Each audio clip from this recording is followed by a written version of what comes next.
자, 월요일 7시에 시작하는 선제국어와 함께하는 월요 라이브. 지금부터 77일 여러분들과 함께 7시에 만나니까 저희 77이죠. 지금부터 라이브를 시작하도록 하겠습니다. 와, 반갑습니다. 자, 여러분들 이제 오늘 이제 드디어 저희가 9회 모의고사예요. 그래서 이제 다음 주는 10회 모의고사. 그 다음에 다다음 주는 이제 시험 주기 때문에 저희가 라이브를 쉬는 건 아니고요. 그때는 모의고사가 아니라 어떻게 보면 정신무장. 그 다음에 심신의 안정화를 위한 시험을 잘 보기 위한 컨디션 유지를 위한 저희가 이제 라방을 간단하게 진행할 예정입니다. 그래서 저희가 열심히 달려서 벌써 국가직 대비 하프모의고사 9회차까지 벌써 왔습니다. 여러분들 어쨌든 끝까지 열심히 들어야 된다 잊지 마시기 바라고요. 사실 저는 어제 많은 분들이 그러시겠지만 그죠. 저 2시부터 특강하고 왔죠. 2시부터 이제 흑백 모의고사라고 해서 쉬운 문제, 어려운 문제 이렇게 같이 풀어보는 특강을 하고 왔습니다. 그래서 지금 외그름님이 선생님 안 지치시나요? 라고 하셨는데 힘들어요. 힘듭니다. 근데 뭐 이런 일이죠. 제가 이제 항상 그 말씀을 드리는 게 수업하면서도 그러는데 그냥 하기 싫은 거 있을 때 하면 되는 거야. 그치? 힘든 거 있을 때 그냥 일단 끝내놓고 보면 되는 거예요. 여러분들 지금 공부하실 때, 수험 준비하실 때 하기 싫고 힘들잖아. 그냥 간단히 생각하세요. 그냥 하면 되는 거예요. 그래서 제가 항상 얘기를 하는 게 안 되는 일은 그냥 하게 되면 됩니다. 하다 보면 또 됩니다. 그래서 오늘도 그런 각오로 약간 지금 온몸에 약간 두드려 맞은 것 같은 느낌이 좀 있지만 자, 어쨌든 간에 지금부터 한번 열심히 여러분들과 함께 공부를 한번 해보도록 하겠습니다. 자, 그래서 오늘 이제 흑백모의고사를 풀고 특히 백모의고사가 이제 어려운 문제였는데 그 문제 풀고 오늘 하프모의고사 오면은 생각보다 좀 쉽다는 느낌을 좀 가지실 것 같습니다. 한 주의 시작을 선제국어와 함께 지금부터 이제 여러분들과 함께 자, 결승선을 향해서 속도 올리기 시간 단축을 위한 월요 라이브 시작하도록 하겠습니다. 항상 저희가 월요일 저녁 7시가 되면은 자기 점검을 해보자. 제가 이렇게 이야기를 합니다. 자, 여러분들 어떻습니까? 한 주일 동안 어떻게 보내셨어요? 나 되게 게으르게 보냈다. 해야 될 거 안 했다. 이러신 분들은 없겠죠. 그러면 안 됩니다. 오늘 제가 이제 여러분들과 함께 좀 같이 좀 나누고 싶은 그, 자기 점검 화두가 있어요. 그게 바로 뭐냐면은 대범함이에요. 대범함. 어떻게 보면은 그 대범하다는 것의 말의 의미를 잘못 이해를 하신 분들도 있을 것 같아요. 아, 나 공부 안 해. 아, 선생님 이런 거 안 나와요. 대범하게 그냥 넘기겠어요. 막 이러면서 여러분들이 어떻게 보면은 시험을 대하는 자세를 대범함이라고 착각할 수가 있을 것 같습니다. 근데 그렇지 않습니다. 대범함은 뭐냐면은 어떻게 보면은 자신의 실력을 있는 그대로 받아들이는 것. 그럼 이런 것도 이제 대범함이라고 보이고요. 그 다음에 자신 실력을 있는 그대로 받아들이고 자, 나를 낮게 보지도 않지만 남을 높게 보지도 않는 것. 저는 이게 바로 대범함이라고 생각을 해요. 그러니까 쉽게 하면 쫄지 않는다 라는 말이 약간 있어 보이는 듯한 말인데요. 이걸 제가 왜 오늘 한 주에 시작을 하면서 자기 점검의 시간을 갖냐 할 때 이 얘기를 하냐면은 시험에서 시험 그 초창기보다 굉장히 중요한 게 뭐냐면은 마지막에 이 대범함이에요. 그러니까 쉽게 얘기하면 쫄지 않는다 이런 뜻이 되겠지만 자신을 평가할 때 높이 보지도 않지만 낮게 보지도 않는 것. 특히나 이 낮게 보지 않는 것. 그리고 남을 평가할 때 그쵸 낮게 보는 것도 안 되지만 높게 보지도 않는 것. 이게 사실은 대범함에서 온다고 생각을 합니다. 그래서 제가 시험 마지막 굉장히 멘탈이 중요하다고 얘기하는데 멘탈에서 굉장히 중요한 것 중에 하나는 뭐 긍정성 이런 것도 있지만 대범함이에요. 자기를 그렇게 낮게 볼 필요가 없어요.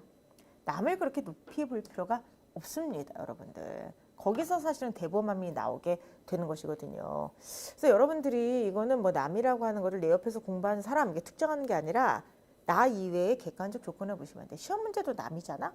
시험 문제도 여러분께 높이 볼 거 없어요. 다 풀 수 있는 만한 문제 나오는 거야. 근데 이제 학생분들이 좀이라도 변형되거나 조금이라도 어려운 문제가 나오거나 예를 들어서 내가 보통 문제를 한 문제 뭐 50초안에 풀었는데 시간이 좀 넘어갔다.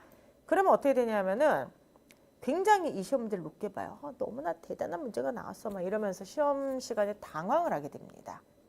그렇지 않습니다. 그냥 풀만한 게 나오는 거고요. 그냥 풀면 되는 거예요. 그래서 여러분들께서 꼭 이거를 기억했으면 좋겠어요. 남을 당연히 무시하는 것도 안 좋지만 남을 너무 높게 볼 필요도 없다. 여기서 바로 대범함이 나오고 시험 막판에는 진짜 중요한 게 이 대범함이에요. 문제가 딱 나왔는데 그죠? 쉬운 문제가 나왔지. 쉬운 문제가 나오면은 막 펄쩍펄쩍 때 어머 너무 쉬운 문제 나왔어. 어머 어떡해 하다가 실수해. 낮게 봐서도 안 돼요, 여러분들. 그쵸? 이게 쉬운 문제를 풀다가 어려운 문제가 좀 나왔어. 생각보다 좀 약간 낯선 형이 나왔어. 그러면은 이걸 어떻게 풀어? 나 이제 큰일 났어. 나 이제 문제 밀려. 막 이러면서 초조해하시는 분들이 계세요. 그렇게 남을 높여볼 필요도 전혀 없습니다, 여러분들.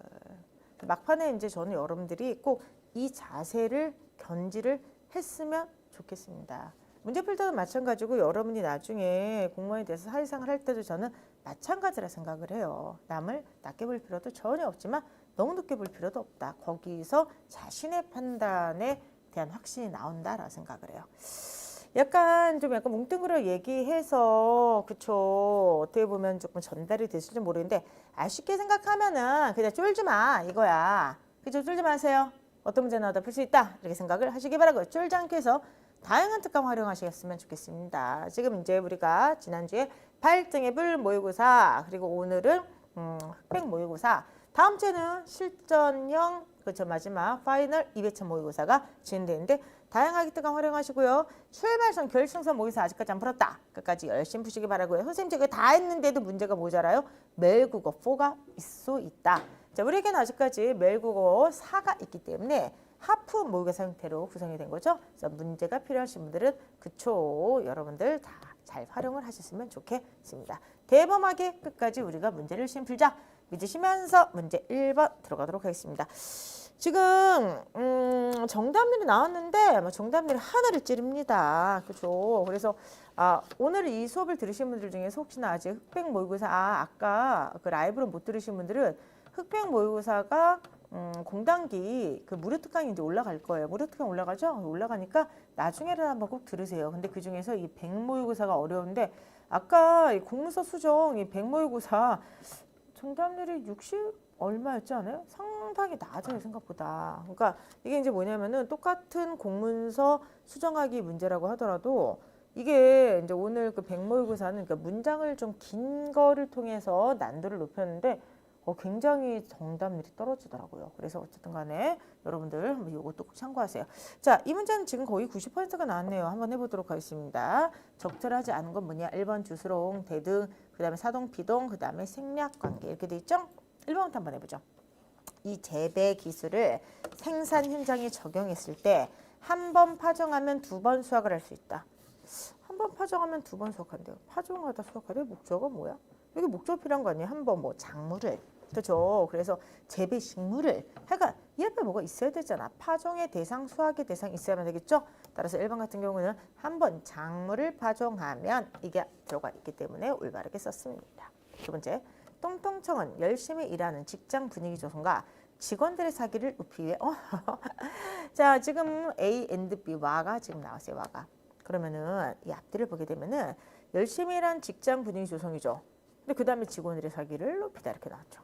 자, 지금 똥똥청이 원하는 게 두 가지야. 직원들의 사기를 높이는 것과 열심히 일하는 직장 분위기를 조성하는 거겠죠.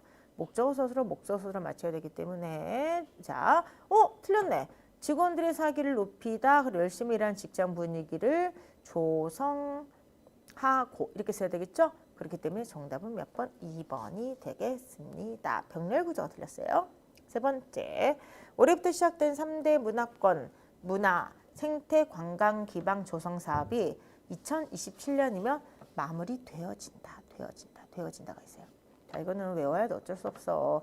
이중피동이죠. 지게 되다, 되어지다. 왜 그러냐면 피동을 만드는 방식이 어지다, 게되다가 있잖아. 그래서 어지다, 게되다를 두 번 썼기 때문에 얘를 이중피동이라고 합니다. 아시겠지만 여러분들 이중피동은 잘못된 거예요. 그렇기 때문에 되어지다, 지게 되다, X. 반드시 X를 좀 해주시기 바랍니다. 그 다음에 2번 기후협약의 요점은 그쵸? 자, 모두 노력해야 한다는 것이다. 자, 그래서 어쨌든 잠깐만 되어지다를 마무리된다로 수정한 거 맞고요. 그 다음에 노력해야 한다는 데를 노력해야 한다는 것이다. 자, 요점은 노력해야 한다는 것이다. A라는 것은 뭐뭐하는 것이다. 됐습니까? 따라서 앞에가 만약에 뭐뭐하는 A는 뭐뭐하는 B다. 이런 식으로 뭐뭐하는 것이다. 이런 것처럼 어쨌든 간에 이 주술홍을 맞춰줘야만 됩니다. 우리 이건 많이 연습했죠? 그렇기 때문에 정답은 2번이 되겠습니다. 오케이. 2번 문제 한번 해보도록 하겠는데요. 2번 문제도 정답률이 뭐 워낙 높아요. 오늘 되게 시험 잘 봤는데 이거 아무래도 흑백모 의사 덕분 아닌가요? 그 영향이 좀 있는 것 같습니다. 잠깐만요. 근데 지금 하늘님께서 오히려 흑백은 나름 잘 나왔는데 오늘 건 왜 안 나왔냐 그러는데 에이 뭐 흑백은 긴장하면서 보고 이건 긴장이 좀 풀어졌거나 이건 좀 피곤해서 그렇겠죠. 그렇죠. 그래서 이 집중도와 그 긴장도가 시험 성적에 굉장한 영향을 줍니다. 그래서 여러분들 일을 배하지 마시고 대범함 괜찮아 쫄지 마 다음에 잘 보면 돼 알겠습니까? 근데 어쨌든 오늘 전반적으로 되게 성적이 좋으세요. 그래서 100점 맞으신 분들도 많고 상위권 점수도 굉장히 많이 높은데 이것도 굉장히 잘 푸셨어요. 한번 해보도록 하겠습니다. 이번 실험 결과에 따르면 공기에 반응하는 물질 중 몇몇은 물에는 반응하지 않아. 그러니까 이거는 뭐야? 공기에 반응하는 물질 중 몇몇은 물에는 반응하지 않는다는 거니까 이거는 특징이죠. 모두가 아니죠. 따라서 자 이거는 연원을 한번 해보도록 하겠습니다. 공기에 반응하는 물질인데 걔를 M이라 해보자. 그 중에 일부는 물에는 반응하지 않아. 이렇게 되는 거죠. 그렇기 때문에 1번은 이렇게 쓸 수가 있겠죠. 2번에 한번 해보도록 하겠습니다. 또한 흥미롭게도 네모야 이렇게 썼어요. 정말인가? 그렇다면 따라서 불에는 반응하지만 물에는 반응하지 않는 물질이 있겠고 이렇게 돼 있어요. 자, 얘가 좀 결론이에요. 그러면은 자 보시면은 2번의 결론이 불에는 반응하지만 물에는 반응하지 않는다 이거죠. 그러면 일단 우리가 기호화부터 쓰게 되면 여기가 연원 어떠니까 여기 무조건 모두이 나와야 되겠죠. 근데 여기가 지금 항이 똑같아. 남물 물에는 반응하지 않는다. 그럼 우리가 많이 했잖아. 뭐 여러분들 3단원법은 3.3이죠. 3개의 정음명제, 3개의 개념항. 그러니까 여기 있는 항을 벌써 불에는 반응하지만 물에는 반응하지 않는다. 그러니까 물을 벌써 2번 써줬어. 유기물 벌써 2번 썼으니까 얘는 더 이상 쓸 수가 없죠. 그러면은 조건문에서 정권과 후권에 공기나 불 둘 중에 하나만 그러니까 2개가 한 번씩만 들어가면 되는데 항상 조건문에서는 뭘 잘 잡아줘야 돼? 정권을 잘 잡아줘야 된다. 정권을 뭐로 잡아? 공기로 잡아. 왜? 이미 참인 게 여기 있으니까 후권을 불로 잡아주면 되겠죠. 됐습니까? 그러면 자 보세요. 1번에 공기도 참이고 난 물도 참이야. 근데 앞엔 정권 인정이니까 공기가 참이면 불도 참이죠. 그러니까 얘도 참, 얘도 참, 얘도 참이니까 연원화 시키면 이렇게 되겠죠. 따라서 공기에 반응 물질 모두 불에도 반응한다. 이렇게 되는 것입니다. 됐습니까? 아이고 치치님 너무 잘하네요. 확정 정보를 앞으로 하라. 이거 잘하셨습니다. 그렇죠? 확정적인 정보를 앞쪽으로 배치하면 됩니다. 됐습니까? 잊지 마세요. 왜 그러냐면은 계속해서 얘기하지만 확실한 정보가 나오면 앞쪽에도 배치해야 되죠. 그게 무슨 말이에요? 조건문의 정의이기 때문에 조건문은 정권이 항상 참이어야만 된다. 정답은 1번이 되겠습니다. 3번 3번이 좀 떨어졌네요. 확실히 3번이 지금 정답률이 78%네요. 정답률이 좀 많이 떨어졌어요. 근데 3번, 4번, 5번이 좀 정답률이 좀 낮긴 한데 뭐 이 정도면 뭐 괜찮습니다. 근데 이거는 A를 평가한 거죠. 강화학과 문제가 되겠어요. 그런데 이제 우리가 잊지 말아야 될 거 강화는 일치, 찬성, 예시, 그렇죠? 이렇게 주장을 뭔가 이렇게 강하게 만들어준다. 이걸 강화라고 하고요. 약화는 걔를 막 흔들어 버리는 거야. 반대한다, 반박한다, 반례를 제시한다. 이런 식으로 해서 흔들어 버리는 것을 약화라고 해요. 그럼 일단 여기서 A를 평가하니까 얘가 A죠. 일부 과학자들이 A가 되는 거죠. 그럼 한번 읽어보도록 할게요. 유전자 결정론이 나오게 된 배경에는 1유전자 1효소설과 그것이 좀 더 발전된 유전자의 중심 도구마라 불리는 신념이 깔려있다. 1유전자 1효소설은 유전자가 생화학적 반응으로 직접적으로 통제한다는 가설로 유전자의 핵산서열과 아미노산 서열이 1대1로 직접 대응한다. 그리고 중심 도구마는 DNA가 RNA를 만들고 RNA가 단백질을 만들고 단백질이 우리를 만든다. 그럼 이거 뭐야 연쇄잖아. A면 B고 B면 C고 C면 D니까 결과적으로 DNA가 우리 인간을 만든다라는 것을 제공을 했어요. 그러니까 일단 뭐 저야 뭐 과학 지식이 좀 그쵸 이렇게 깊지는 않지만 1유전자 1효소설 이런 거 보니까 유전자 하나가 뭔가 인간의 특성 하나를 만든다. 그래서 여러분 생화학적으로 직접적으로 통제한다로 돼 있으니까 마지막에 DNA가 우리를 만든다. 그러니까 유전자가 모든 걸 결정한다. 이게 유전자 결정론이에요. 그런데 일부 과학자들은 자, 1. 유전자 1 효소설 중심 도그마 개념 유전자가 우리를 만든다. 유전자 결정론이 과학적 근거를 지니지 못한다고 주장한다. 자, 그러면은 A의 일부 과학자는 지금 앞에 있는 내용을 반대하는 거잖아. 따라서 결과적으로 만약에 이쪽 내용을 찬성하면 약화, 얘를 갖다 반대하면 강화가 되겠죠. A 과학자들은. 그쵸? 자, 그러면서 뭐라고 하냐. 유전자는 발효 과정에서 상호작용하며 이런 과정을 통해 개별 유전자의 속성과는 전혀 다른 새로운 속성을 나타내기 때문이다. 또 유전 정보가 발현되는 과정에서 끊임없는 외부 환경의 영향에 의해 새로운 발현 과정이 창발될 수 있기 때문이다. 이것은 유전자를 독립적인 기인적 실체로 간주하는 방식이 더 이상 받아들여지지 않게 되었다. 즉 유전자는 독립적인 기인적 실체가 아니다. 근데 이게 이제 뭐를 통해서 입증이 됐냐면은 사람의 유전자 개수가 예상했던 게 10만 개인데 훨씬 적은 2만 개에서 4만 개라는 거예요. 그러니까 뭐냐면 다른 동물들보다 많지 않대. 그럼 보세요, 여러분들. 자, 다른 동물들에 비해서 인간이 훨씬 더 복잡하잖아. 그럼 인간의 유전자가 더 많아야 되잖아. 1대1 뭐 이런 거라 한다면. 그런데 인간의 복잡한 특성이 유전자에 의해서 1대로 결정되는 게 아니다. 무슨 말이냐면은 우리보다 훨씬 어떻게 보면은 하등한 동물들과 우리가 유전자의 개수가 차이가 없어. 거의. 그럼 결과적으로 유전자가 인간 특성을 1대1로 결정하는 것은 아니구나. 이렇게 알 수가 있는 거죠. 자, 바로 들어가도록 하겠습니다. 대비항 만드셨죠? 일부 과학자를 한번 해보도록 하겠습니다. 동일한 유전자를 가진 복제 동물들이 서로 다른 신체 특성을 가지고 있다. 유전자가 동일한데 신체 특성이 달라. 그럼 1대1이 아니라고 하는 거지. 그럼 뭐야? 유전자 결정론이 아니라는 거지. 그럼 결과적으로 A의 주장과 일치가 되니까 일치는 강화 맞습니다. 두 번째, 유전자 각각은 고유한 성질을 가지고 있으며 유전자의 총합이 생명체이다.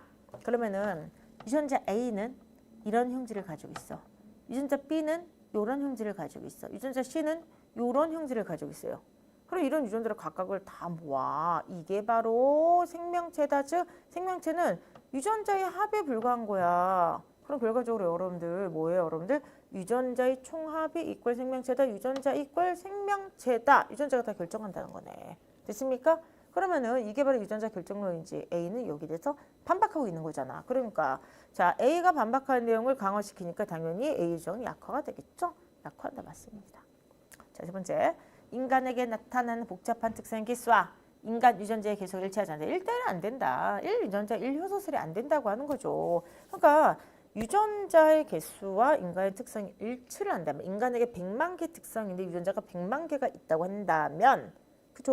요거는 당연히 유전자 결정설이 될 텐데 그렇지가 않죠. 일치하지 않는다. 그러니까 유전자 외에 다른 것이 또 있다는 거죠. 그렇기 때문에 A의 주장을 강화한다. 맞네. 그럼 정답 몇 번? 4번이 되겠습니다. 됐습니까? 여러분들 이렇게 보시면 한다. 어디서 틀렸어요? 여기 보시면 총합이 생명체라는 것을 왜 잘못 받는가? 아, 뭐 그럴 때 있어요. 괜찮아요. 시험장에서만 잘 보면 돼요. 그렇죠? 유전자의 총합이 생명체다. 유전자가 이꼴 생명체다. 유전자가 바로 우리다. 이런 말이잖아. 그렇지? 그렇기 때문에 정답은 4번이 되겠습니다. 됐습니까, 여러분들? 오케이. 자, 앞광고가 벌써 나왔어요. 앞광고 출발선과 결승선. 자, 여기 보시면은 뭐 제 광고니까 너무 길게 하면 좀 안 좋을 것 같습니다. 그래서 어찌 되었든 간에 뭐 만관부, 그렇죠? 만풀부 많이 풀어주시기 바랍니다. 자, 이제 저희가 이제 어쨌든 문제를 지금 하여간 되게 그쵸 좋은 문제를 좀 많이 이렇게 만들려고 연구소도 지금 계속해서 뭐 노력을 하고 있습니다. 노력을 하고 그다음에 뭐 연구 조교도 더 뽑고 하여간 이러고 있는데 뭐 부족해요. 그렇죠? 그래서 결과적으로는 이게 그 노동력이 투입되는 과정이잖아. 그래가지고 이게 결국 뭐 저희가 더 노력할 수밖에 없을 것 같습니다. 그래서 어쨌든 간에 이번에 흑백목에서 문제 뭐 만든 것도 있고 저희가 그쵸 보여드렸던 문제들 일부 이렇게 넣어서 정답률 때 배치했는데 문제 어떻게 마음에 드셨는지 모르겠어요. 근데 굉장히 고심하면서 문제 배치했던 건데 근데 이제 다음 주에 진행되는 마지막 특강도 또 이제 저희가 최선을 다해서 좋은 문제를 잘 배치해서 보도록 하겠습니다. 오늘 김한별님 100이 확실히 어렵습니다. 아유 그거가 우리의 목표인데 만약에 여러분께서 흑백모의사 막 되게 기대합니다 막 이랬는데 오늘 딱 보고 선생님 100 너무 쉬웠는데요 뭐 푸나마나요 뭐 이러면은 오 제가 되게 미안하고 속상하죠. 근데 100이 어려운데 되게 깔끔하게 어렵다는 느낌 없었어요? 문제들? 그래서 문제들 그거 뭐 할까 선정하고 이제 다듬고 하는데 시간을 굉장히 많이 썼어요 생각보다. 그래서 지난주에 제가 사실 할 일이 되게 많았거든요. 지금 이제 지방대 모의고사도 빨리 이거 그죠 완전히 완성하고 할 일이 되게 많았는데 지난주에 사실은 그 흑백모의고사 요거 원고 세팅하고 이러느라 시간을 좀 많이 써가지고 저는 솔직히 일을 잘 많이 못했어요. 그래서 어찌되었든 이제 많이 시간 써서 구성한 것만큼 여러분들 좀 많이 도움이 됐으면 좋겠습니다. 아이 고미님 100 풀고 방전 됐습니다. 하늘님 100은 진짜 눈물 났어요. 아 100점 맞기 힘들어 100. 그거 어떻게 100점 맞아. 그치. 그러니까 원래 이 모의고사의 특성이 흑은 평이하게 100은 좀 어렵게 이런 거기 때문에 그 기획 의도에 맞게 문제가 나온 거야. 저는 그래서 여러분이 뭐 틀려서 기분 좋다가 아니라 기획 의도에 맞게 그걸 받아들이셨기 때문에 전 그게 좀 되게 어쨌든 다행이라 생각을 하고 있습니다. 아시겠죠, 여러분들? 자, 그래서 어찌 되었든 간에 오늘 뭐 흑백모의고사 잘 푸셨든 못 푸셨든 괜찮아요. 다 여러분들의 그 실력으로 그게 다 이렇게 쌓이는 거야. 쌓이는 거니까 걱정하지 마시고요. 앞으로 이제 열심히 그쵸 또 이제 남은 시간 동안 하시면 될 것 같습니다. 됐습니까, 여러분들? 오케이. 자, 그럼 이제 우리 4번 문제를 들어가도록 하는데 4번 문제 정답률 좀 보도록 할까요? 나쁘지 않네. 73%. 나쁘지 않아요. 73%. 그쵸? 근데 이제 제 욕심으로 한 80 나왔으면 좋겠는데 제가 단언하건데 만약에 4번 문제 같은 문제가 시험에 이번에 나오잖아? 정답률 65%, 60%라 떨어집니다.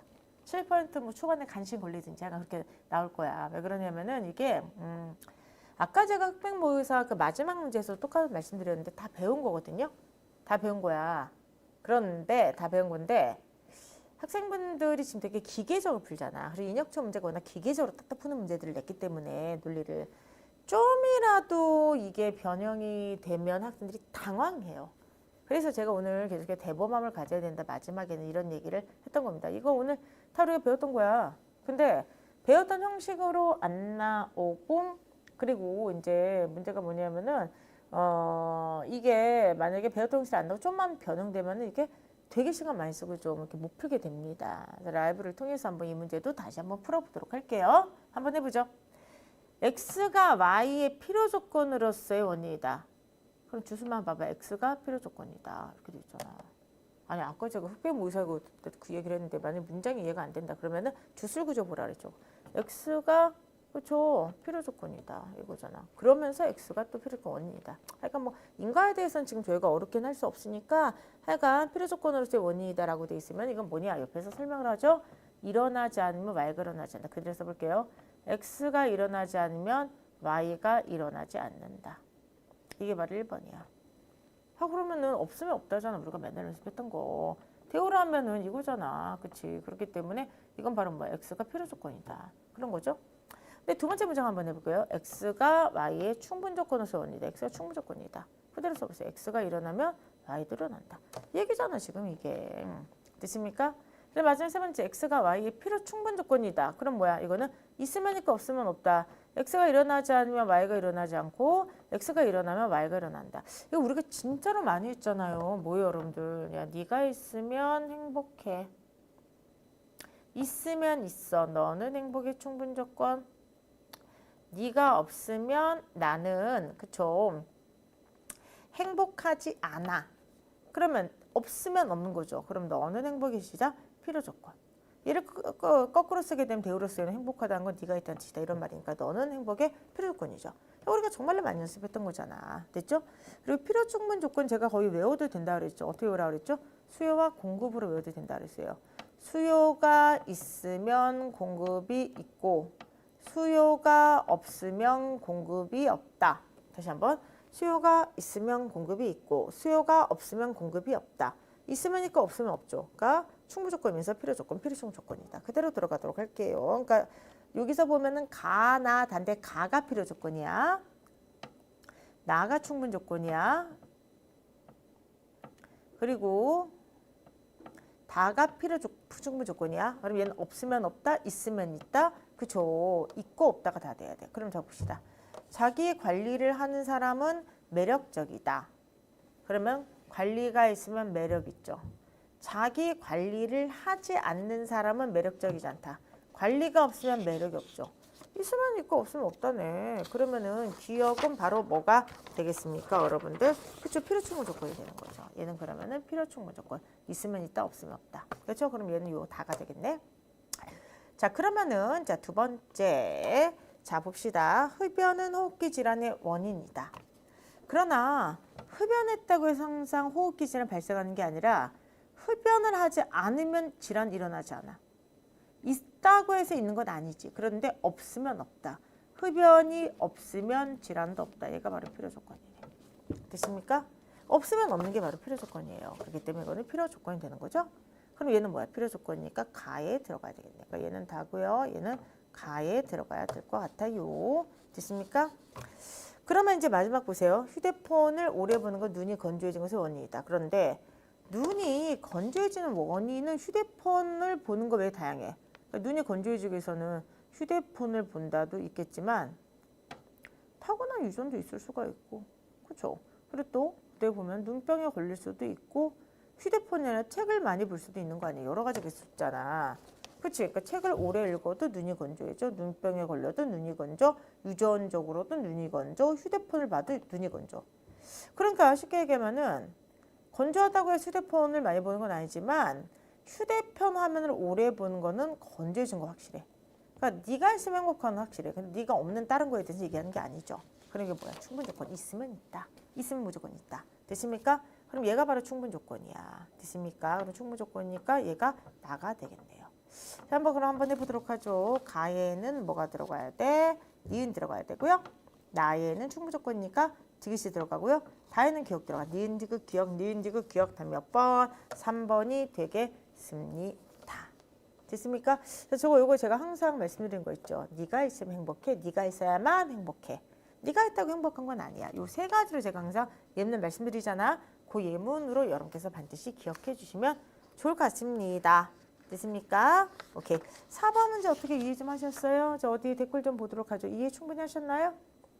이제 가끔 선생님 이 충분 조건 필요 조건 왜 이렇게 강조하세요? 안 나올 수도 있잖아요. 뭐 이러실 수 있을 것 같아요. 근데 제가 충분 조건 필요 조건을 강조한 이유는 이게 조건문이라서 그래요.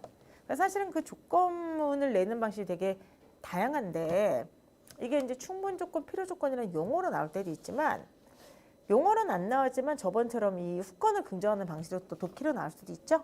그러니까 결과적으로 그 수업 논리의 핵심은 조건문을 이해를 하는 거고 그리고 조건문을 표현하는 방식 중에 충분 조건과 필요 조건, 필요 충분 조건이 있기 때문에 얘들은 논리에서 나올 수 있고 독해에서 언제든 나올 수 있기 때문에 제가 항상 강조를 하는 겁니다.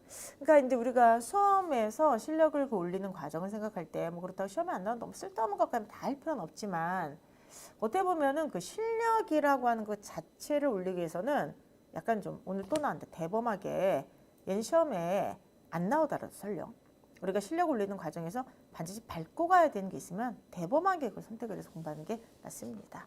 그래서 저는 어쨌든 충분 조건과 필요 조건은 수업 논리의 핵심인 조건문에 대한 것이기 때문에 강조를 하는 것이에요.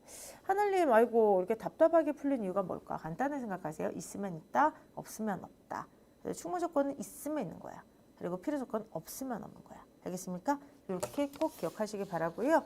강의에서 제가 항상 네가 있으면 행복해, 네가 있어야만 행복해 이렇게 강조했죠. 그거 가지고 생각을 해보시기 바랍니다. 5번 문제로 들어가도록 하겠습니다. 다음 글에 대한 이해를 적절한 것은 5번. 아이고 5번에 이거 봐봐. 이게 내용을 진짜 정답률이 72%다. 나 이거 왜 이런지 알아. 이게 왜 그러냐면은 아주 단순한 문제거든요. 근데 이제 학생분들이 있는 그대로 글을 잘 안 읽는 거죠. 한번 읽어볼게요. 2007년에 스페인 정부 부채는 독일보다 낮았다. 따라서 2008년에 세계 금융위기 이전까지만 해도 스페인은 모범적으로 재정 운영한다고 여겼다.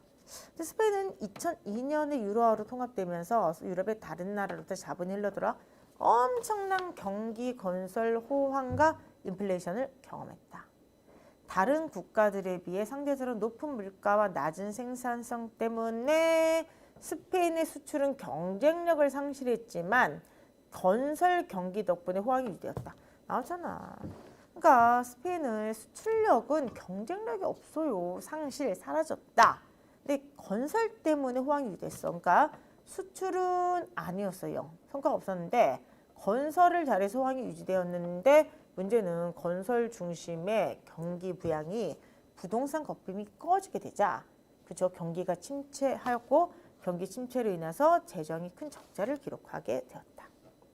만약 스페인이 유로를 사용하지 않고 구화폐인 페세트를 사용하고 있었더라면 또 정부는 팽창적인 통화 정책을 통해 비교적 신속하게 문제를 해결할 수 있었을 것이다. 그렇구나. 구화폐를 사용하고 있다면 어느 정도 통제를 했을 거야.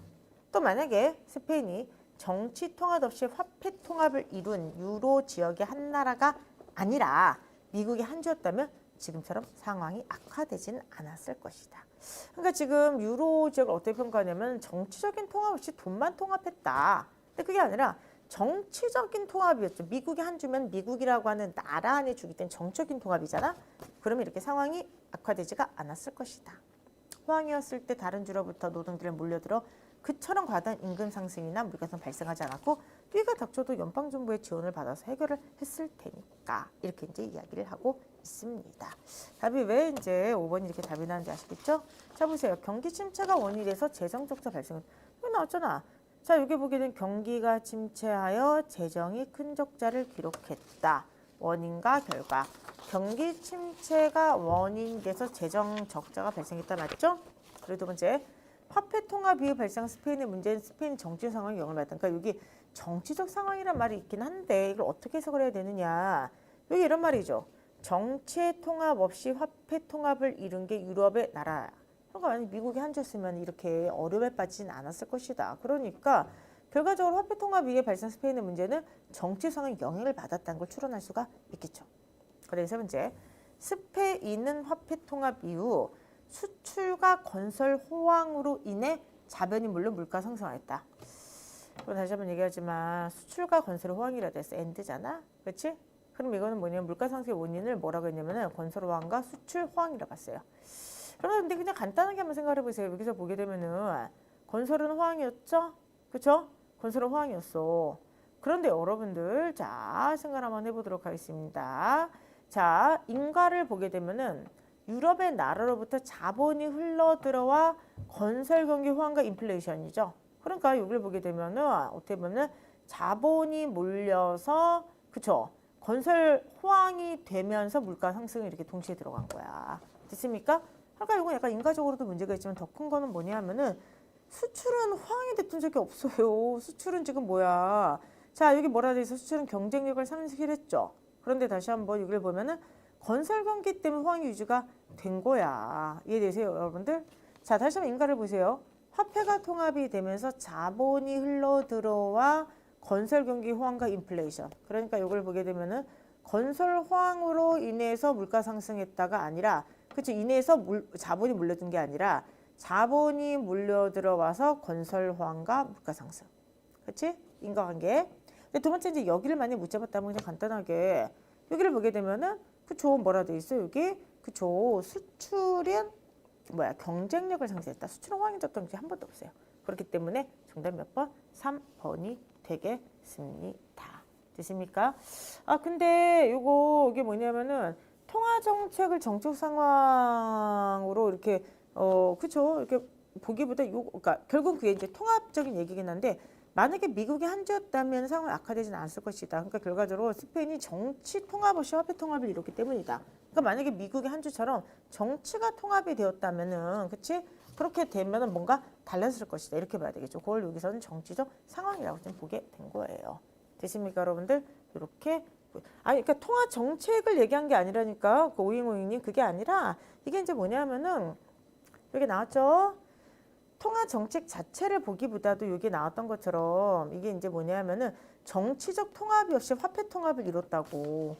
그러니까 여기서 그 정책 상황이라고 하는 건 이 전체를 봐도 되지만 쉽게 얘기하면 정치 통합이 없는 상황을 얘기를 하는 거라고요. 그러니까 더 쉽게 얘기하면은 유럽이 통합이 됐지만 국경은 존재를 했잖아. 그걸 얘기하는 거죠. 맥락을 보게 되면은.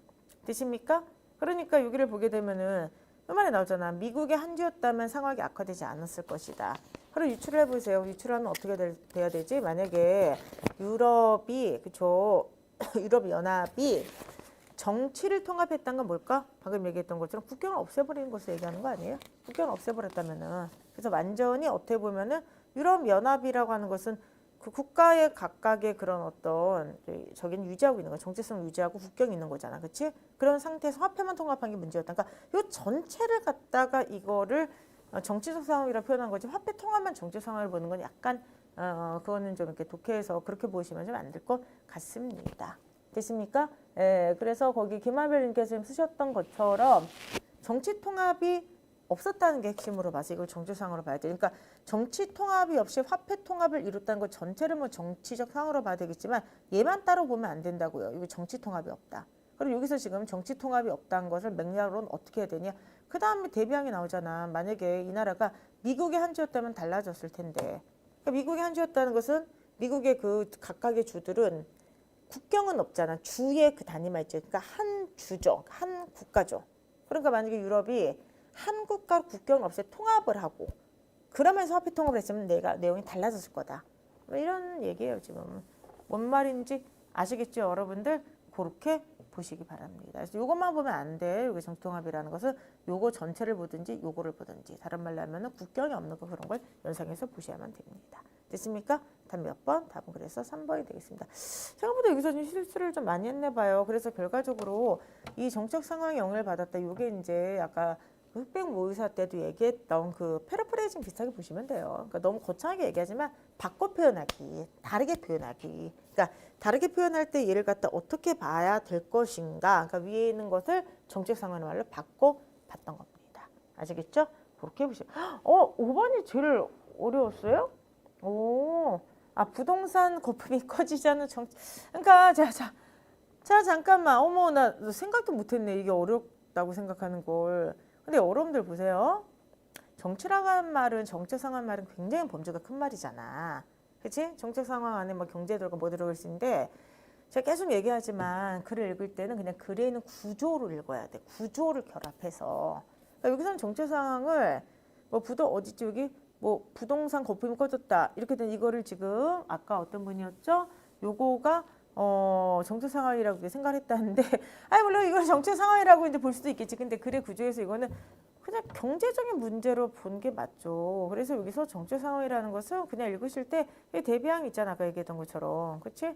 요게 지금 대비항이니까 요런 상황이 아니라 이쪽이니까 그러니까 요렇게 읽는 게 더 정확하겠죠. 그러니까 우리가 일반적으로 쓸 때 예를 들어서 한국의 정책 상황이 어때? 그러면은 부동산 거품이 꺼져서 예를 들어 실업률이 치솟아 이런 상황이야라고 얘기할 수 있게 맥락에 따라서 근데 보통은 경제적 상황이라고 얘기를 하는 거죠. 그래서 제가 볼 땐 대비항을 만들었을 때 여기는 요 정도로 잡는 게 제일 좋을 것 같습니다. 됐습니까? 정답 몇 번? 정답은 3번. 인과관계가 잘못되어 있고요. 또 하나 수출은 호황이었던 적이 없습니다. 됐습니까? 오케이. 그렇습니다. 그래서 자 일단 2번 이제 선택지가 좀 이해가 되세요? 정답은 3번인 거 이제 아실 것 같고요. 그 다음에 2번 이제 이해가 되세요? 제 해설이 좀 이해가 되십니까? 그래서 이 정책 상황이라고 하는 이런 그 바꿔서 표현한 취안의 방식을 맥락에서 이해를 하면 아마도 국경이 없는 그렇죠? 국경을 없애지 않고 화폐만 없앴던 이렇게 해석하는 게 제일 맞죠. 되십니까? 그렇게 보시기 바랍니다. 제 해설 못하기 좀 이해가 되세요? 네? 네. 아니 근데 2번이 이제 아리까리한 게 좀 없어지는데 왜 계속 아리까리 까나리가 이렇게 계속 나오지? 그럼 안 되는데. 안 되는데. 그래서 어쨌든 제가 지금 정책 상황을 이 맥락에서 어떻게 해석을 해야 되는지 말씀을 드렸으니까 다시 한번 좀 읽어 보시기 바랍니다. 아이고, 자 보도록 합시다. 저 왜 이렇게 오늘 막 약간 온몸을 약간 이렇게 맞은 것 같지? 누가 나 때렸나? 자, 우리 한번 같이 기지개 전표가 한번 해보도록 해요. 진짜 온몸이 지금 뻑뻑해. 다 같이 기지개 합시다. 손 앞으로 쭉. 자, 위로 쭉 뻗으세요. 쭉. 잠깐 너무 추한가요? 잠깐 너무 추하면 약간 기지개 다 같이 자, 기지개를 다 같이 했으면 좋겠습니다. 오늘 그쵸, 오늘 제가 특강을 마치고 와서 좀 약간 피곤한 것 같습니다. 아니, 너무 좀 취했나요? 이거 저기에서 편집이 안 될 텐데 큰일 났네. 너무 취했다면 좀 용서를 해주시기 바라고요. 네, 끄지만 말아주세요. 그렇죠? 몸살 조심해야 돼. 이제 시험 얼마 안 남았잖아. 마지막에 아프면 진짜 안 돼. 아프면 서러워. 그래서 어쨌든 간에 그렇게 보시기 바랍니다. 아이고, 네, 좋게 봐주셔서 감사합니다. 징징이 소리. 네. 잠깐 그 쉬는 시간에 약간 딴말 하면은 제가 잘하는 짓거리 중에 하나가 운동기구 사기였어요. 운동하는 걸 싫어해. 근데 운동기구를 딱 혹해서 사. 그래서 저희 집에 지금 버린 것도 되게 많은데 뭐 그 당시에 유행했던 운동기구도 꽤 많아. 스태퍼가 유행하면 스태퍼를 사고, 그죠? 뭐 자전거 이런 거 유행하면 자전거를 사고, 그 다음에 가장 그 최근에 샀던 게 뭐냐면은 이거는 꽤 됐어. 그래도 한 1년 가까이 됐나? 이거 아세요? 이렇게 보드가 있어. 위에는 보드처럼 생긴 게 있어. 그리고 요 밑에 이렇게 원통이 있어요. 원통. 그래서 사람이 여기에 서가지고 균형 잡는 거. 이거 아세요? 그래서 이제 여기 원통이 이렇게 있고, 그다음에 여기 보드가 이렇게 있어요. 그래서 요 위에 사람이 이렇게 서가지고 균형을 이렇게 잡는 거야. 이거 알죠? 균형 이렇게 있는 거. 제가 저번에 수업에서도 얘기했지만 지금 이거는 이제 우리 집에서 세워놓고 있어요. 이제 누굴 주든지 없애야 되는데 왜 그러냐?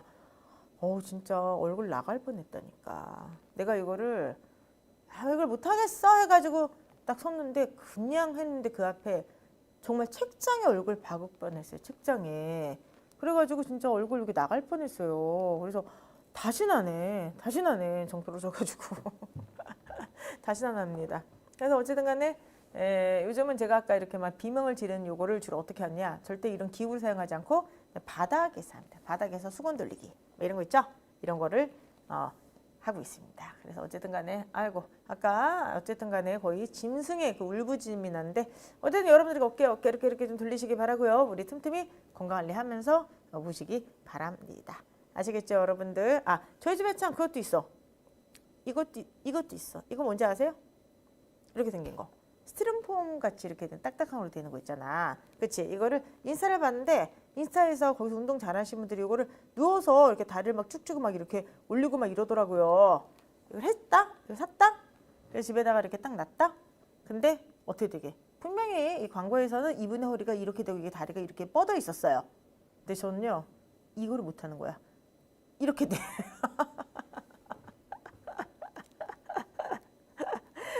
좋은 건 알지. 근데 내가 눕지를 못해. 아파가지고. 그래가지고.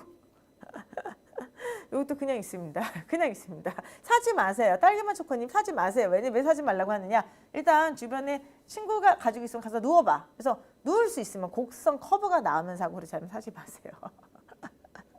네.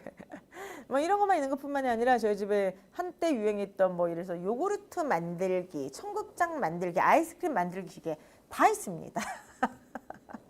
넘어가도록 하겠습니다. 네, 그래서 아니 제가 이런 걸 잘 모르니까 이렇게 봐서 괜찮다, 가격도 싸다 막 사는 거야. 그래가지고 저런 쓸데없는 게 많습니다. 자, 그래서 어쨌든 처음에 힘들어서 언덕 위에 엉덩이만 올려놓고 해도 좋다. 그렇죠. 하면 좋은데 전 정말 운동하는 거 싫어해서 큰일 났어요. 한번 노력은 해보도록 하겠습니다. 자, 이제 마지막 6번부터 10번까지 열심히 한번 풀어보도록 하겠습니다. 아니 내가 지금 되게 중간에 왜 쉬었냐면은 방금에 또 5번까지를 좀 못 푸셨고요. 6번부터 10번까지를 다 잘 풀었다? 그래서 6번 문제 이거 조금 시간 걸리지 않았나요? 시간 걸리라 냈던 문제인데 자, 이 문제는 되게 황당한 문제예요. 왜 황당하냐? 읽어볼게요. 자, 겹받침의 발음에 대해서 얘기를 하고 있는데 자, 앞선 게 탈락하는 경우도 있고 뒤가 온 게 탈락하는 경우도 있다. 이 조항에서는 뒤의 자음이 탈락한 경우다. 예를 들어서 너 뒤의 자음이 탈락해서 기억으로 발음이 나죠. 안따, 안. 그러면은 자, 이것도 마찬가지로 뒤에 자음이 탈락해가지고 앞에 발음이 나게 되는 거 아니야. 되십니까? 자, 그런데 다만 리을비읍은 다소 복잡하다. 리을 비읍도 마찬가지로 비읍을 탈락시켜야 되지만 밥은 자 어떻게 돼요? 앞에 게 탈락해서 밥으로 발음된다 이렇게 돼 있어요. 되십니까? 그래서 결과적으로 얘기하면 이건 앞에 게 탈락된다는 예외가 있는 거죠. 그럼 밑에 있는 것도 뭐냐면 리을 기역과 리을 미음인데 얘네들은 이번에는 뭐라 돼 있어요? 앞선 자음이 탈락한 경우야. 그러니까 이게 사실 대비항인데 얘는 뒷자음이 탈락한다. 얘는 앞에 있는 자음이 탈락한다. 그러니까 닭 이게 있다고 했을 때 자 얘는 앞에 있는 게 탈락하니까 닭이 된다라고 하는 거죠. 근데 다만 그 밑에 보게 되면은 예외가 있죠. 그래서 결과적으로 리을 기역이 그쵸 뭐가 되는 거야? 그쵸 이렇게 되면은 뒤에 있는 게 탈락하게 되는 거야. 그러니까 지금 글의 구성이 서로 대칭인데 어떻게 되냐면 첫 번째 뒤에 자음이 탈락한데 예외가 있다. 앞에 자음이 탈락한데 예외가 있다. 이렇게 대칭 구조로 돼 있죠. 그러니까 이거는 되게 황당한 게 이게 답이 4번인데 짜증이 나죠. 왜 그러냐면 이걸 열심히 우리가 읽으면서 풀었어. 근데 결론은 뭐냐면은 겹파점 리을 기역과 리을 비읍은 어말 또는 자음 앞에서 기역과 리을로만 발음한다. 아니 글의 구성이 기역으로 발음한다, 리을로 발음하는데 다만 예외가 있다라고 돼 있잖아. 그치? 그러니까 이거는 글의 구성상 절대로 답이 될 수가 없죠. 답은 그래서 4번이 되고 나머지는 다 읽어보면 내용 일치가 다 됩니다. 그러니까 이런 문제는 결과적으로 사람 좀 짜증나게 하는 문제죠. 왜냐하면은 차라리 4번이 1번이었으면 바로 찍고 넘어왔을 텐데 열심히 정보를 찾으면서 읽었는데 결론은 4번. 그죠? 그래서 정답이 몇 번? 4번이 되겠습니다. 딸기만 초코님 뭐라고 하냐면은 저는 좀 문법을 외운 걸로 본다. 지문이 더 오래 걸리는 것 같다라고 돼 있는데 적절히 섞어야 돼요. 뭐냐면은 우리가 외운 거 안에서만큼 나오진 않기 때문에 적절히 독기랑 섞어야만 되고요. 그리고 지금 방금 위에 계신 분이 뭐라고 그랬냐면 전 6번 버렸어요라고 하는데 안 돼. 문법이 만약에 여러분들 지문이 그쵸 여기서 변별이 되거나 아니면 두 문제 나면 어떡할 거야 원어까지 해가지고 그러면 안 돼. 그냥 읽으세요. 무조건 읽으시면서 그죠 보셔야만 됩니다. 그리고 어쨌든 나머지는 다 답을 찾으실 때 우리 이거 하나만 해보도록 할게요. 상식적으로 좀 알아주세요. 얘 어떻게 발음하지? 발음 어떻게 돼? 꽃기요? 물음소리가 아니라 얘 발음은 닭이죠. 닭. 그러니까 얘는 뭐냐면은 앞에 게 탈락해서 닭 이렇게 됩니다. 그렇죠? 그러니까 요건 좀 알아두세요. 요거 있죠? 자 오늘 다리 굉장히 얘 한번 발음해봐. 밝다야 아니면 박다야. 오케이. 다리 굉장히 닭이니까 박다 이렇게 발음해야 되는 거예요. 됐습니까? 근데 그 위에 이런 말이 나오죠. 뭐라 돼 있었냐면은 위에 자 뭐가 나왔어요? 용은 오간의 겹받침 리을은 기역 앞에서 리을로 발음되죠. 그러니까 이게 문제가 되는 게 얘가 분명히 박대였는데 얘가 만약에 기역 앞에가 되지 기역 앞에서 리을 기역이 나오잖아. 얘 발음이 바뀐다. 발. 자 아까는 당연히 뒤 그 앞에 게 탈락이 되니까 기억이 남았죠. 이번 뒤에 게 탈락이 돼. 그래서 이게 밟고 이렇게 발음되는 거야. 얘가 좀 어려워요. 그래서 이거를 꼭 외울 필요는 없습니다. 외울 필요는 없는데 지문 나면 좀 빨리 풀 수 있도록 그래서 닭, 박다 이렇게 발음되는데 예외가 있다. 살짝만 기억하시기 바랍니다. 자, 선제국 국가직 파이널 특강 아까 다 설명했기 때문에 광고됐기 때문에 지금 이제 넘어가도록 하겠는데요. 어찌되었든 간에 오늘 흑백 모의사 특강 두 번째 특강이었고 다음 주 월요일 날 드디어 마지막 시간 단축 2회 파이널 특강이 진행되니까 만관부 만참부 해주시기 바랍니다. 7번 문제 들어간 왜 이렇게 잘 풀었어. 자 보세요. 1번에 총무부가 우수부서로 뽑히면 기획부도 뽑힌다. 왜 이렇게 잘해? 이번에 기획부가 우수부서로 뽑히면 총무부는 뽑히지 않는다. 3번에 복지부가 우수부서로 뽑히면 총무부도 뽑힌다. 4번에 복지부가 우수부서로 뽑히지 않으면 기획부가 뽑힌다. 이렇게 돼 있어요. 됐습니까? 그럼 자 생각을 한번 해보도록 하세요. 얘가 진짜 조건이지. 조건은 다시 한번 얘기합니다. 확정적인 게 아니죠. 무슨 말이냐면은 A이면 B라는 진술은 뭐냐면은 A가 참일 때 B가 참이라는 거야. 그러니까 A가 참인 걸 가져오지 않으면 더 이상 아무것도 얘기를 하지 않아요. 그런데 여기서 지금 만약에 총무부가 뽑혔다라고 하는 확정적 진술이 있으면 여기부터 시작하면 되는데 이게 없잖아. 그치? 그러면 선택지를 보라 그래서. 조건문으로만 구성되어 있는데 선택지도 만약에 조건으로 돼 있다. 그럼 이 조건을 대입하면 돼요. 근데 웬일이야. 선택지가 지금 조건으로 되어 있는 게 아니라 확정이 돼 있죠. 그럼 무조건 이 안에서 결판을 내줘야 된다는 거야. 이 안에서 무조건 결판을 내줘야 된다는 거예요. 그러면 째려보는 거죠. 째려봐. 이제 좀 뭐가 보이죠? 째려봐. 뭐가 보여? 그쵸? 1번하고 2번을 붙여보도록 하겠습니다. 그럼 1번은 뭐냐? 총무부가 뽑히면 기획부가 뽑힌다. 간 3단. 기획부가 뽑히면 총무부가 뽑히지 않아. 이거 뭐야 도대체? A면서 A가 아니라는 것은 거짓이다. 뭐야? 모순이죠. 총무에서 시작했는데 총무가 아니다 결론이 나와. 모순이지. 그렇게 모순을 유발하는 게 누가 잘못했어? 얘가 잘못했잖아. 이게 나쁜 놈. 이거 잘못된 거잖아. 전제가 잘못됐지? 전제를 부정해야 되죠? 이거를 우리가 뭐라고 한다? 뭐라고 한다? 그게 귀류라고 합니다. 따라서 이거는요. 전제를 부정하면은 나 총무가 확정이 돼요. 그러면 이제 됐네. 자, 3번으로 갑시다. 나 총무가 확정이 되면 나 복지가 되죠. 그렇죠? 자, 그러면 4번으로 갑시다. 나 복지 확정이 되면은 후권 인정되니까 기획부가 인정이 됩니다.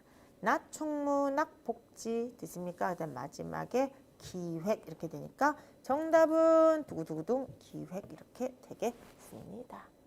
자, 어쨌든 귀류적인 어떤 방법으로 문제를 풀었는데 어쨌든 간에 모순을 이용해서 귀류를 통해서 푸는 거 기억을 해주시기 바랍니다. 8번과 9번 복합 지문이죠? 여기 한번 들어가도록 할게요. 8번과 9번 피카레스크식 소설. 제가 피곤하니까 문제 유형도 안 해보거든요. 문제 유형이 첫 번째가 강화약과 평가. 2번 같은 경우가 그 다음에 9번 같은 경우가 기억과 문맥적 의미가 가장 가까운 것 이렇게 돼 있어요. 그럼 한번 8번을 풀어보도록 하겠습니다. 피카레스크식 소설은 스페인만이 가진 독특한 문학 장르로 하층민의 삶을 소재로 해서 매우 현실적인 내용을 숨김없이 드러낸다. 스페인만이 가졌다. 하류층 그 다음에 현실적 특성. 피카레스크 그 양식이라고 하는 거 아시죠? 그거야. 어쨌든 피카레스크 소설에서는 주인공을 피카로로 지칭하는데 피카로는 장난꾸러기, 악동, 악당 등을 뜻한 스페인어이다. 피카레스크 소설에서 주인공인 피카로는 항상 나의 시점에서 자신의 경험을 생생하게 기술한다. 1인칭이구나. 주인공은 뚜렷한 직업이 없는 소년으로 구걸과 도둑질을 일삼면서 양심의 가책 없이 다른 사람을 희생시켜 살아오다가 오히려 자신의 계략에 희생당한다는 내용을 나의 시점 1인칭으로 기술한다는 거죠. 피카레스크 소설은 그 배경이 된 시대의 사회상 특히 여러 계층의 사람들이 살아가는 모습을 생생하게 그려냄으로써 사실주의적 성향을 극명하게 보여주고요. 피카레스크 소설은 다른 유럽 국가들에 큰 영향을 끼쳐 18, 19세기에 사실주의 소설이 발전하는 데 이바지했다. 자, 이 소설의 대표적인 것으로 1554년 16세기에 쓰여진 작가미상의 라사리오 데 토르메스가 있다. 이 소설은 출판하자마자 커다란 성공을 얻었으나 자, 그 안에 있는 내용 때문에 출판을 금지당하게 됐다. 이에 대한 평가죠. 일치가 되면 강화, 만약에 일치가 안 되고 반박이 되면 약화. 한번 풀어보는데 8번의 정답률 90%가 넘어요. 너무 잘하셨어요. 한번 해보죠. 피카레스크 소설이 모두 1인칭 시점을 취하고 있다. 이게 나왔죠? 자, 그럼 여러분들 한번 해보세요. 이 앞에 지금 뭐라 돼 있어요? 피카레스크 소설은 나의 시점에서 그죠? 어떻게 된다? 자신의 경험을 생생하게 서술하니까 1인칭이잖아.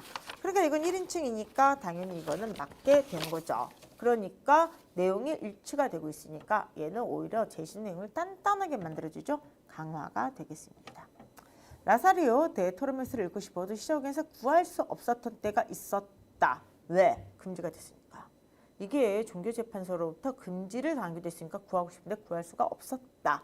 상수라고 있는 거죠. 그렇기 때문에 뒷받침 강화가 되겠습니다.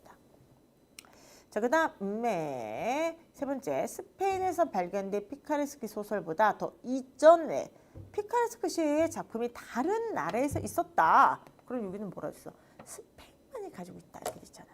스페인만이 가지고 있는데 이 소설이 다른 유럽 국가에서 발견되었으면 반박하고 있는 거죠. 야, 무슨 피카레스크가 스페인만이 가지고 있었니? 딴 데도 있었어. 그럼 뭐야? 반박이니까 약화가 되겠죠. 마지막, 피카레스크 소설이 유행했던 당시 스페인의 시대적 상황과 피카레스크 소설의 당시 시대적 상황이 유사하다. 자, 여기서 좀 뭐라 하냐면 사실적이라 되어 있어요. 여기 보게 되면은 그 배경이 된 시대의 모습을 생생히 그런 사실적 경험을 보여줬죠. 그러니까 피카레스크 소설에 담겨진 사회 양상과 그 당시의 스페인의 상황이 유사해. 사실적으로 이제 담은 거죠. 일치가 되네. 그러면 강화가 되겠습니다. 정답은 4번이 되겠는데, 자, 인증도장. 자, 카페 이벤트 시작하도록 하겠습니다. 수험생활 이전의 나와 지금의 나. 이렇게 되어 있는데요. 여러분께서 이거를 꼭 인증을 해 주셨으면 좋겠습니다. 빨리 한번 인증해 보세요. 선생님 이거 좀 시간 좀 항상 드려야 되죠. 그렇죠? 아, 가려줬어요? 이렇게 할까요? 자, 이렇게 할게요. 이런 면에서 더 발전한 내가 되었다. 다시 한번. 수험생활 이전의 나, 지금의 나. 이런 면에서 더 발전이에요. 발전한 내가 되었다. 자, 그럼 우리 이제 문제 두 문제뿐이 안 남았으니까 한번 저기 해볼까요? 이것도 인증하세요. 일단 인증.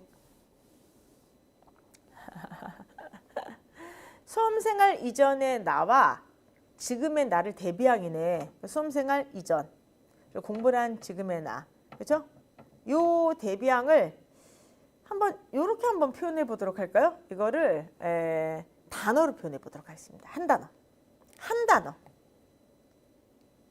한 단어. 자, 통닭을 드리도록 하겠습니다. 기발한 어떤 감동적인 한 단어로 표시. 한 단어. 단어 하나. 자, 한 단어. 한 단어. 그러니까 수험생활 이전의 나와 지금의 나. 한 단어. 오, 김상민 씨 공시생대 대 모험생.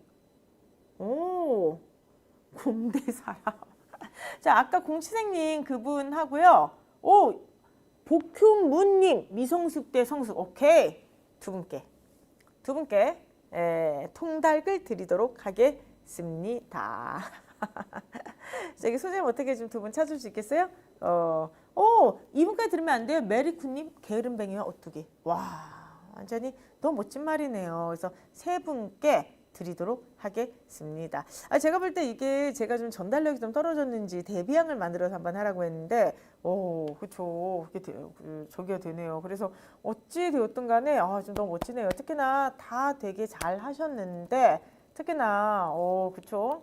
어떻게 보면 게으름뱅이도 오뚜기, 뭐 이런 거 너무 멋집니다. 너무 멋집니다. 그래서 어쨌든 간에 여러분들 수험생활 이전 내가 어땠고 지금 내가 어땠는지 한 단어로 한번 오늘 생각을 해보세요. 한 단어로 생각을 하시면은 자신이 얼마나 발전된 모습인지 알 수가 있을 것 같습니다. 정정이 너무 재밌다.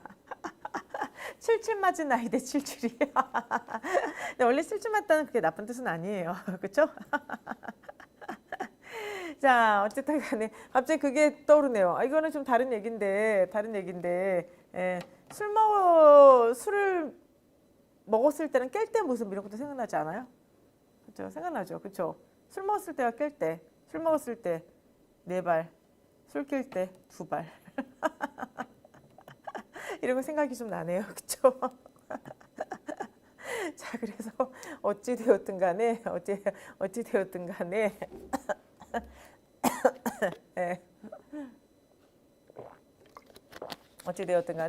자, 어쨌든 우리 사람으로 삽시다. 그래서 어쨌든 간에 여러분들 그 수험 이전에 나와 지금의 내가 다른 것 같고 분명히 전 그런 생각이 들어요. 모든 경험이 소중하지만 인생을 살면서 수험이라고 하는 이 정말 지긋지긋한 경험을 한 거 아니야. 그래서 이 지긋지긋한 경험이 여러분의 어떤 그쵸 내적인 고통만큼이나 내적인 그 발전에 굉장히 도움이 될 거라 생각을 해요. 그리고 인생은 길어요. 특히 여러분들은 앞으로 정말로 뭐 저보다도 훨씬 더 오래 사실 거 아니야. 근데 그게 인생 동안에 온갖 일이 있을 텐데 지금의 이런 어떤 진득한 끈기? 알 수 없는 결과에 대한 낙관?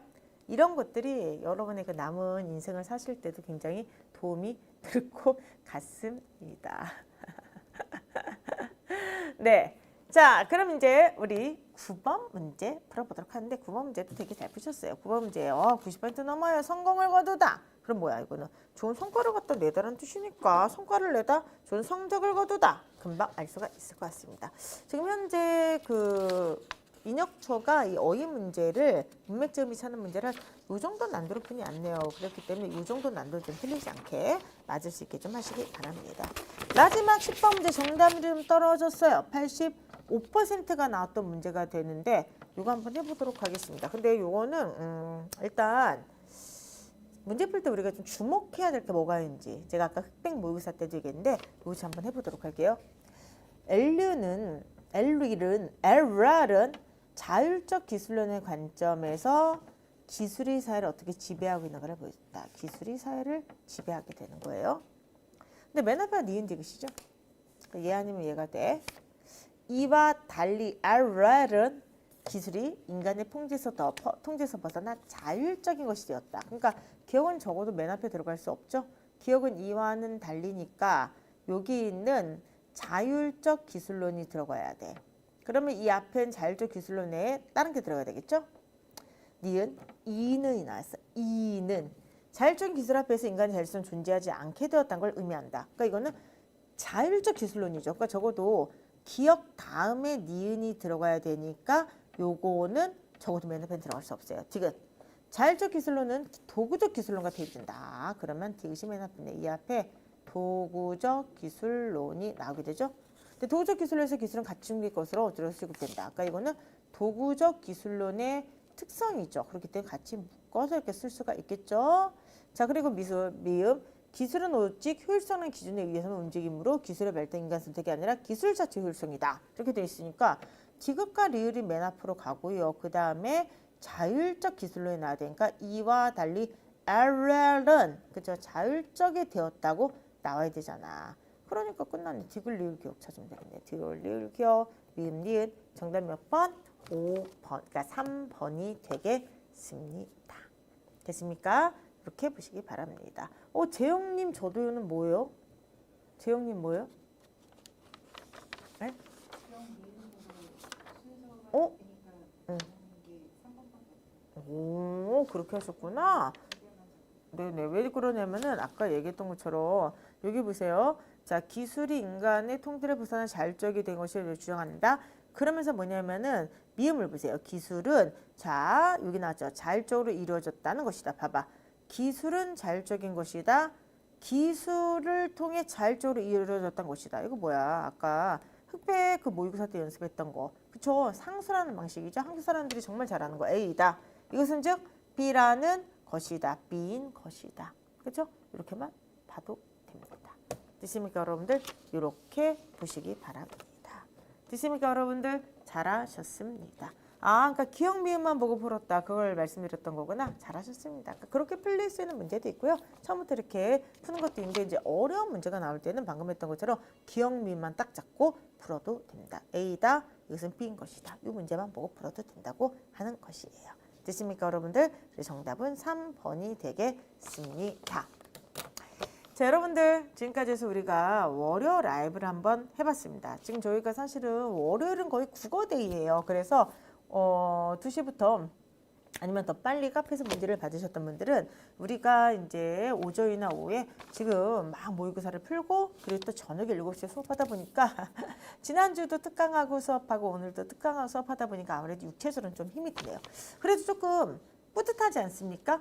그쵸? 뭔가 이렇게 해내고 있다는 거. 수업 이전에 나와 수업을 시작한 이후에 변화됐나? 이걸 한번 생각하시면서 여러분께서 자부심을 느끼면서 공부를 하셨으면 좋겠습니다. 그리고 오늘 제가 던진 화두 있죠. 수험생으로서 우리가 마지막에 시험장에 들어가기 전에 가져야 될 태도. 마지막 우리가 점검해야 될 마음가짐. 뭐 긍정성, 난 붙을 수 있어 이런 것도 있지만 정말 대범함을 잘 생각을 하셔야 돼요. 사람이 언제 대범할까? 그러니까 내가 어떤 상황에 맞닥뜨리든 내가 어떤 상대방을 대하든 상대방을 너무 낮게 평가하지도 않아야 되겠지만 너무 높게 평가하지도 않은 거. 거기서 사실 대범함이 저는 나온다 생각을 합니다. 그렇기 때문에 여러분들 명심하세요. 시험장에 가서 여러분께서 딱 부딪히게 된 문제 있죠. 다 풀 수 있는 거야. 그러니까 만만하게 보면 안 돼. 자기를 너무 높게 봐서도 안 되죠. 그렇지만 제일 중요한 거는 그 상대방, 그 어떻게 보면 문제를 너무 높게 봐서도 안 됩니다. 다 풀 수 있는 걸 주는 거야. 그래서 풀 수 있다는 자신감, 풀 수 있다는 대범함에서 그쵸 차분함도 나오고 그쵸 여러분들이 어떻게 보면은 원래 실력 이상의 성과를 거둘 수 있다고 생각해요. 우리 이제 마지막에 이제 4월 4일 시험까지 몇 주 안 남았는데 지금부터는 정말 마지막에 약점 체크하고 공부하는 것도 굉장히 중요하지만은 멘탈 관리가 정말 중요해요. 정말 어떻게 보면 마인드 컨트롤하면서 멘탈 관리하는 게 진짜 중요한데 이 마지막 시간을 허비하시는 분들이 있어요. 불안함 때문에. 그러지 않도록 제가 도와드리도록 할 테니까 여러분들 대범함을 잊지 마세요. 어떤 문제가 나와도 풀 수 있다.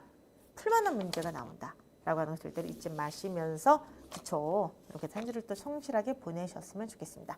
다음 주 월요일 날 저희 2시부터 마지막 최종 정리 파이널 모의고사 특강이 진행이 돼요. 그래서 모의고사 특강이 끝난 다음에 피곤해서 지금 약간 그 발음도 제대로 안 되네요.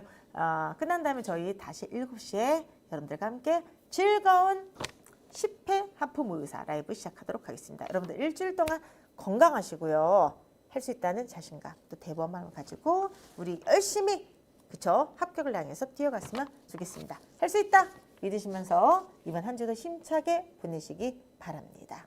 감사합니다.